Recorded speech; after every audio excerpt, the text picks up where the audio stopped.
والدجال هو رجل من اليهود، رجل من اليهود يخرج في آخر الزمان، خروجه من علامات الساعة الكبرى، خروج الدجال. سمي الدجال المسيح الدجال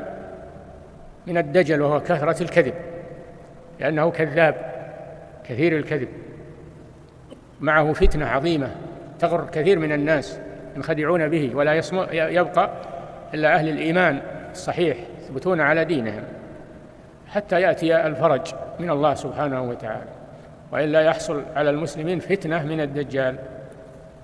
بما معه من الخوارق، معه خوارق شيطانية تؤثر على الجهال وضعاف الإيمان، يغترون به ويتبعونه والعياذ بالله، ولا يبقى إلا المؤمن القوي في إيمانه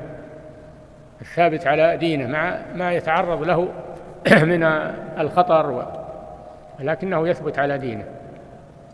ففتنة الدجال فتنة عظيمة. فبينما هم كذلك إذ نزل المسيح عيسى بن مريم عليه الصلاة والسلام من السماء،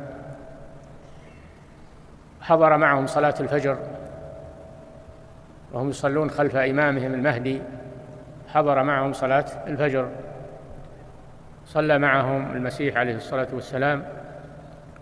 ثم يطلب الدجال، يطلبه حتى يجده فيقتله، يقتله شر قتله في باب لد، باب لد مكان من فلسطين، يطلب الدجال حتى يجده في هذا المكان فيقتله، يستريح المسلمون من شره. نعم.